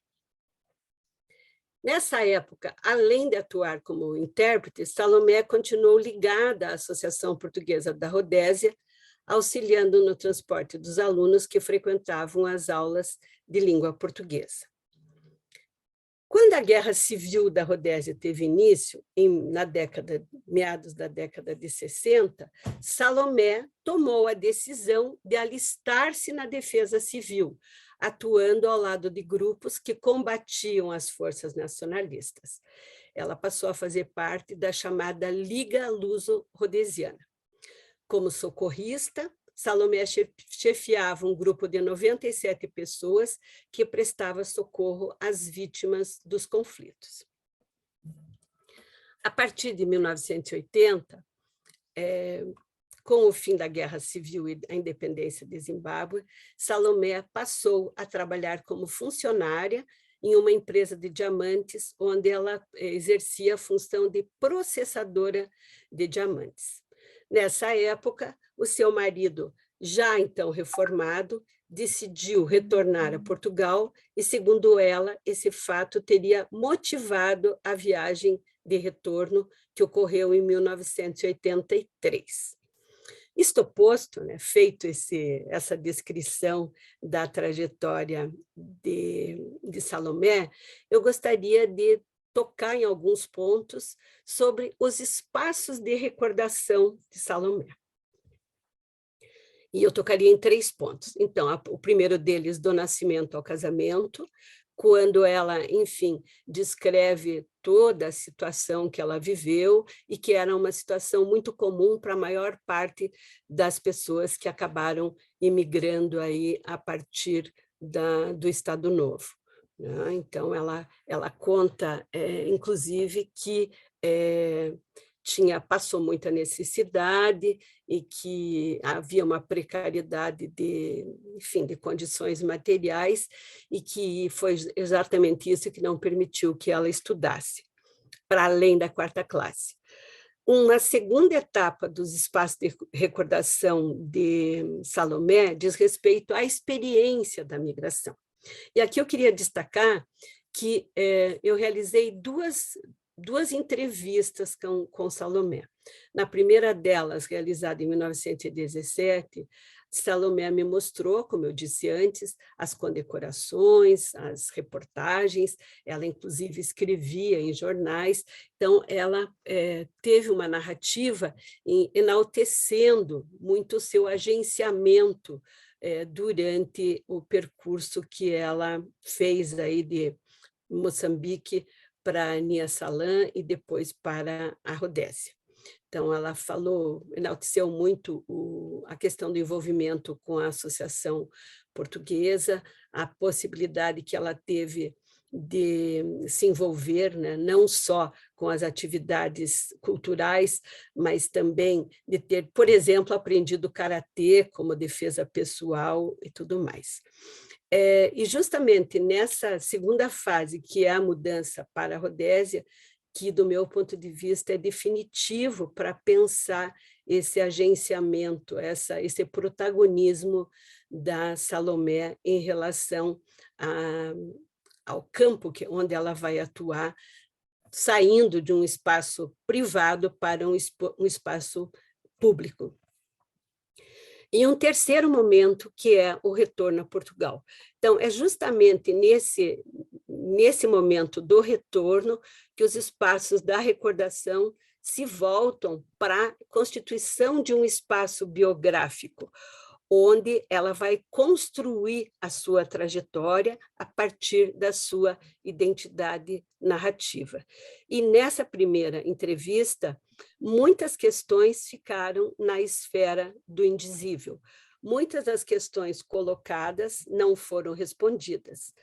Por exemplo, me interessava muito saber como era a relação da comunidade na Rodésia com o governo salazarista, e ela dizia que eles não se interessavam por isso, que isso não tinha nenhuma importância na vida deles. No entanto, ela estava vinculada a uma liga luso-rodesiana que estava ao lado daqueles que combatiam os movimentos nacionalistas, mas isso efetivamente não é dito. Por outro lado, ela não fala também, ou fala muito pouco, da sua relação com o marido. Então, eu gostaria de destacar, por exemplo, que me chamou muita atenção o fato dela ter viajado sozinha para o Brasil em 1957 e ter permanecido 6 meses aqui no Brasil, e que o marido tinha, então, uma atitude pouco comum para a época, que era aquela de que mulher normalmente não sairia, não viajaria por tanto tempo sozinha. Esse nó só foi desatado numa segunda entrevista, quando Salomé confessa que ela, nesse momento, teria vindo para o Brasil porque teria sofrido violência do marido e que, por isso, então, teria feito essa viagem e que só retornou à África porque o marido, enfim, lhe pediu perdão e pediu muito que ela retornasse. Então, eu chamo a atenção para esse fato porque, em que pese, né, o fato de Salomé possuir um perfil social muito semelhante às demais mulheres portuguesas que se deslocaram para a África, ela acabou construindo uma trajetória singular, tendo participação ativa não só no interior da comunidade portuguesa, tanto em Nyasaland quanto na Rodésia, mas expandindo a sua atuação no campo da política. E aí a pergunta que fica é: até que ponto a ausência da maternidade poderia ser definido como o principal fator para justificar o ingresso de Salomé no espaço público? E aí a gente poderia recorrer ao conceito de desvio do Pierre Bourdieu para pensar quais os fatores que levaram Salomé a fazer esse tipo de agenciamento aí para fora do espaço doméstico, ao contrário do modelo que vigorava para as mulheres que emigraram.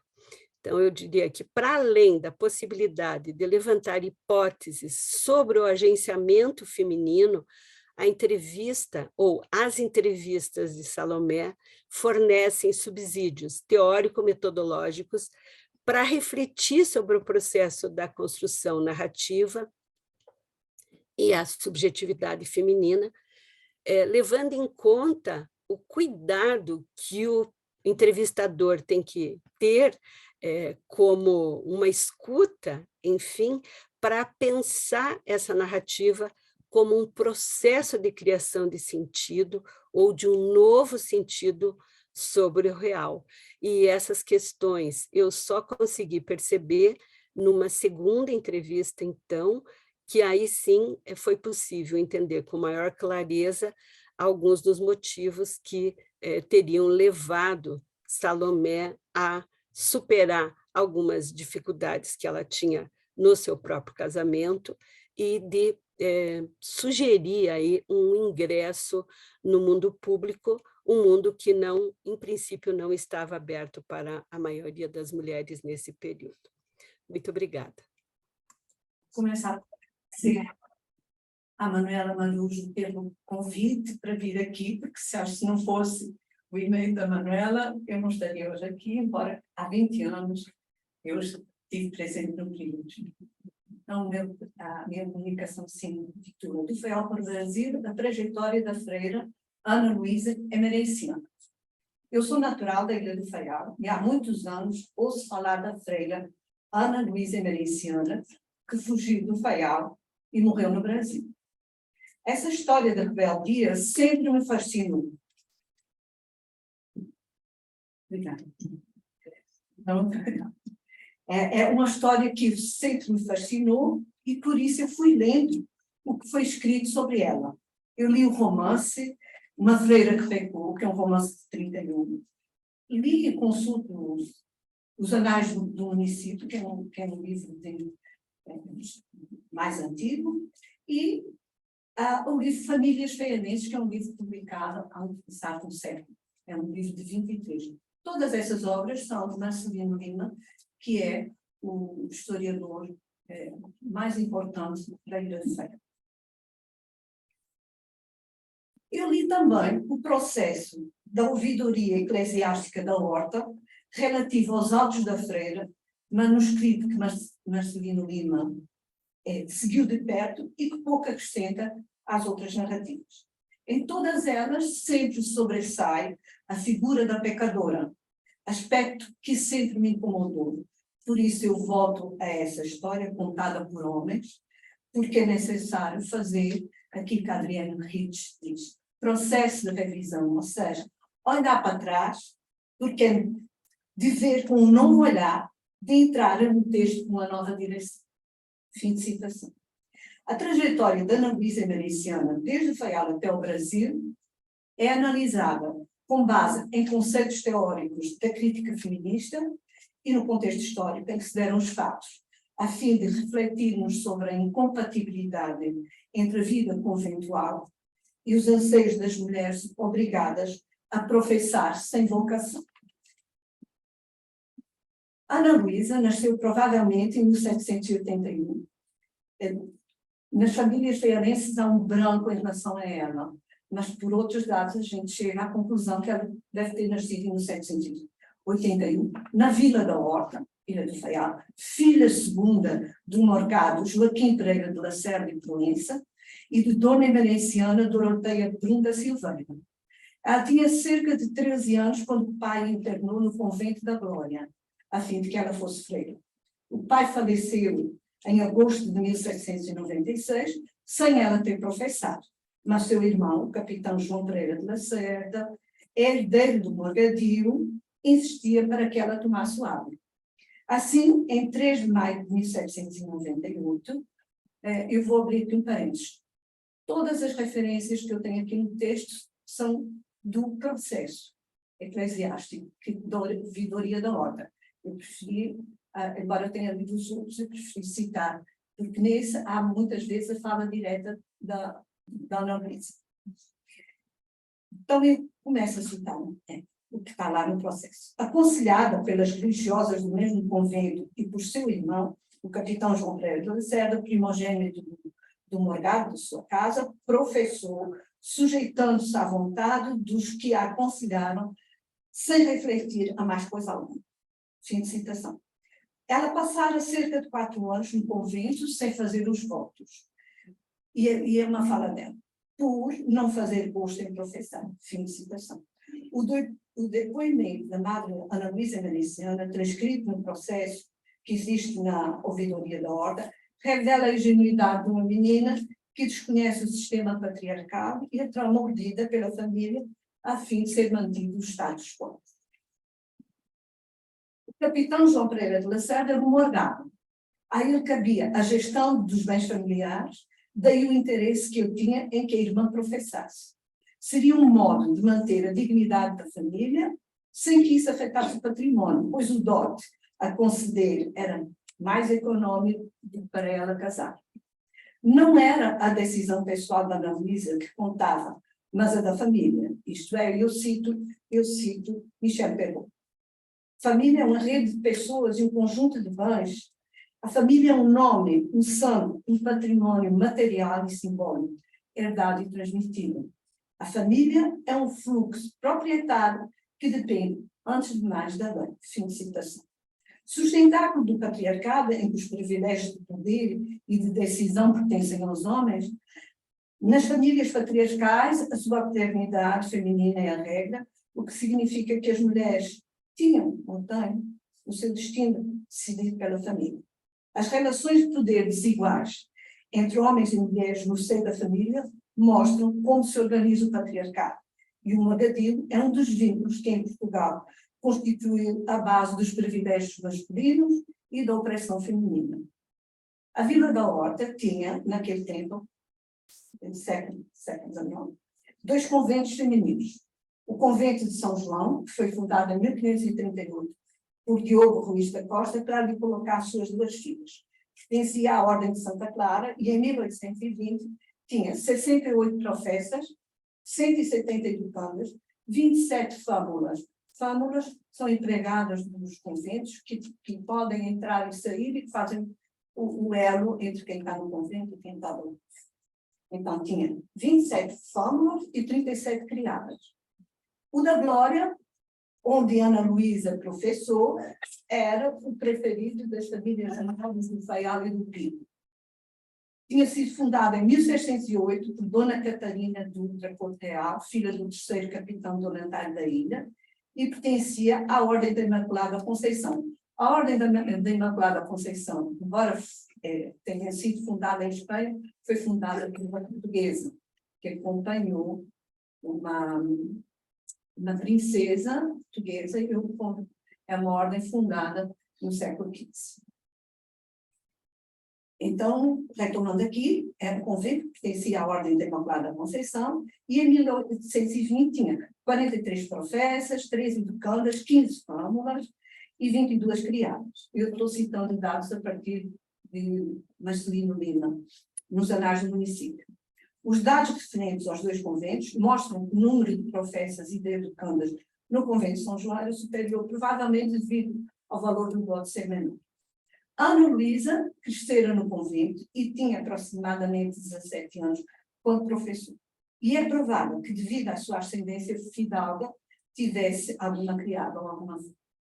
Passara 4 anos como noviça, como eu já disse, mas não conseguiu adequar-se àquele modo de vida, visto que, eu cito a Ana Luísa, desgostar-se de não lhe facilitarem os meios de se aplicar a aprender o que ela desejava saber, como francês, inglês e tocar alguns instrumentos. Felicitação.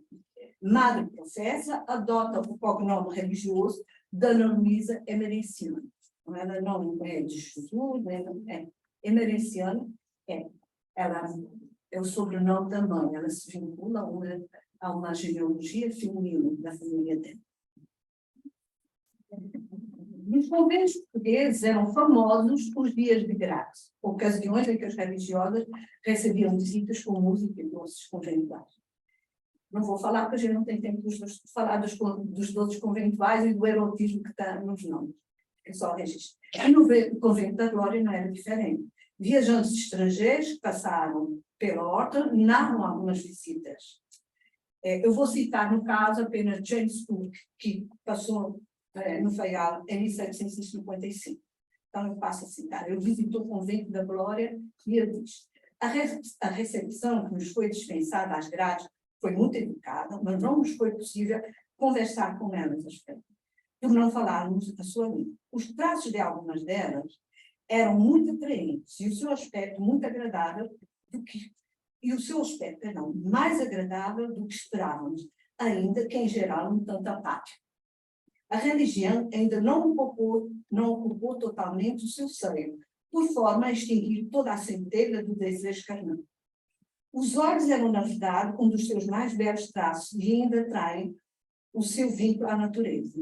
Se são verdadeiros, um centésimo dos relatos que ouvimos no Faial, o amor reina à vontade no meio dos povos. Fim de citação.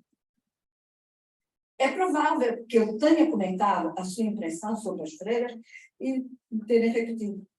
O amor reina à vontade no meio da escola. E a gente sabe. A gente só, fazendo parênteses, lembrar da Mariana Alcoforado, né? Das cartas portuguesas.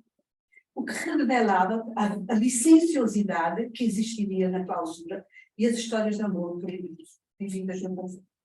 Para Ana Luísa, interna desde mim, no mundo exterior, chegava por meio das visitas, muitas das quais estrangeiras, que eram recebidas pelas freiras nos dias de guerra. Talvez por esse motivo, o desejo que ela tinha de aprender francês e inglês para poder conversar com os viajantes estrangeiros que visitavam o convento e assim ela iludia o voto que fizera de clausura. No entanto, ela tinha uma amiga que se chamava Branca Margarida de Contorno, que era filha de pai inglês e mãe franense. Essa amiga dela falava bem inglês, então era com ela que ela frequentava a grávida.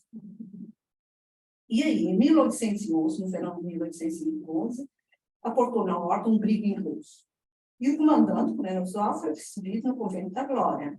Conversando com as duas religiosas, elas lhe contaram a sua história e ele ofereceu-se para ajudar a terminar. Então, elas estavam ansiosas por liberdade e lembravam-se de uma história que já tinha acontecido naquele convento.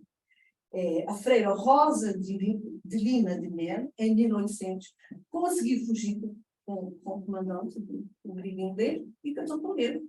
E elas se uniram, estava tudo bem. Combinaram a fuga e, na madrugada do dia 4 de junho de 1811, encontraram junto à cerca do convento 2 pacotes onde estavam 2 fardas de oficiais ingleses, o disfarce com o qual sairiam do convento. Tiraram os hábitos, guardaram-nos para levarem consigo e esconderam-se no jardim, aguardando o comandante. Quando ouviram o chiadeiro do carro de bois, elas sabiam que aquela era a hora de aguardarem o comandante e de poderem fugir. Já tinham vestido as fardas, né? E fugiram, quer dizer. De manhã, as freiras deram para a falta, imaginem o alvoroço que não foi, né?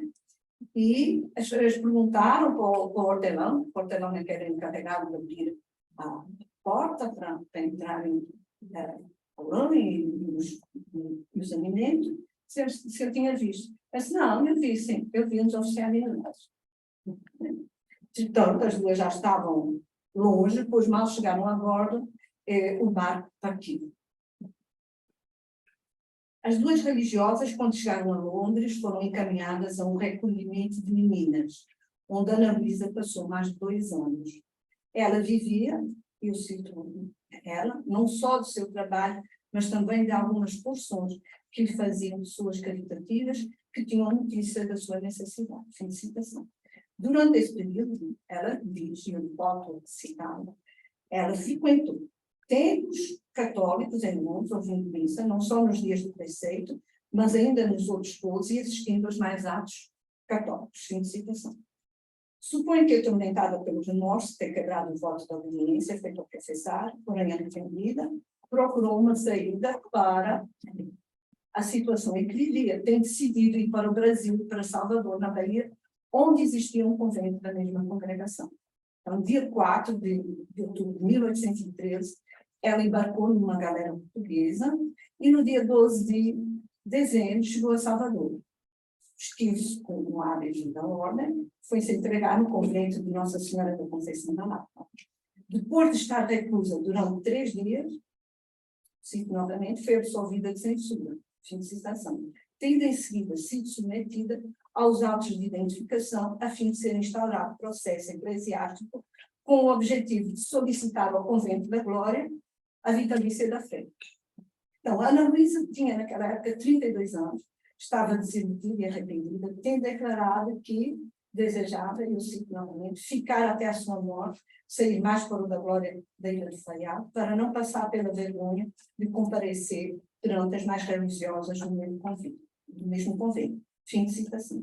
Em 20 de maio de 1815, a abadesa e 5 religiosas do convento da Glória foram adquiridas individualmente e confirmaram que estava lá a descrição física, né, os dados.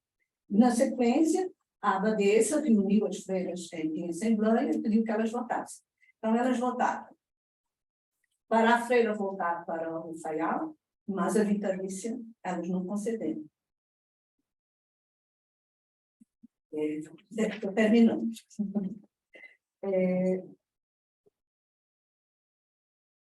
Então, o acolhimento da religiosa açoriana terá sido feito pela Madre Joana Angélica. Madre Joana Angélica é uma figura muito conhecida no Brasil, que era a abadesa do convento da Lapa, e o fato do convento da Glória não ter enviado a vitalícia não deve ter alterado a permanência da Ana Luísa naquele convento. Entretanto, os movimentos pró-independência do Brasil ganhavam força pelo país, mas os portugueses que viviam em Salvador eram contra, e armados de baionetas, sob a alegação de que no convento da Lapa estariam abrigados revoltosos, tentaram invadir o convento. A madre, a Joana Angélica, colocou-se de braços abertos à porta do convento e disse: para trás, bandidos, respeitai a casa de Deus, só entrarão passando por cima do meu cadáver. Tem sido brutalmente assassinada pelas tropas portuguesas em 20 de fevereiro de 1822. No dia 7 de setembro desse ano, Dom Pedro proclamou a independência do Brasil, mas a Bahia só viria a reconhecer a independência no dia 7 de julho do ano seguinte. A morte da Madre Joana Angélica abalou a comunidade católica, em especial as freiras da Lapa, por quem ela tinha dado a sua vida. Quanto a Ana Luísa, ela terá vivido no convento da Lapa até a sua morte, e até o momento, infelizmente, eu ainda não consegui dados que fechassem que cargo ela ocupou no convento da Lapa, quando é que ela morreu. Tem sido difícil. Eu já estive no convento da Lapa, que fica na rua Joana Angélica, que a Joana Angélica é a primeira mártir da independência do Brasil, mas eu não consegui, porque os documentos não estão lá, eu moro em Natal. Mas eu tenho uma colega que ficou procurar no meio da gente poder fechar essa história, que eu termino aqui em conclusão, certo? Obrigada.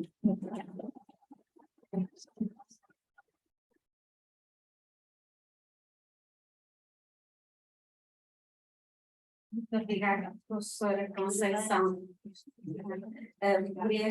por esta história, este trajetório original interessante, que menos eu não conhecia. Eu quero agradecer, portanto, a todas estas a todos estes contributos, portanto, desta sessão. Nós, de facto, penso que já não temos muito tempo, ou não temos mesmo tempo para o debate, mas eu chamo a atenção que não só os resumos desta primeira fase irão ser publicados online, como eventualmente mais tarde possa haver até ocasião para as publicações e que também possamos discutir, portanto, entre nós. E penso que a questão da professora Ivone, temos pena, mas é uma questão de internet, mas ela participará no livro dos resumos e também se viermos a fazer alguma publicação mais lata também, portanto, será. Portanto, eu penso que agora temos um pequeno intervalo antes de termos a sessão que se segue e mais uma vez obrigada a todos os contributos aqui apresentados e a todos os presentes que estão a assistir aqui e online. Muito obrigada a todos.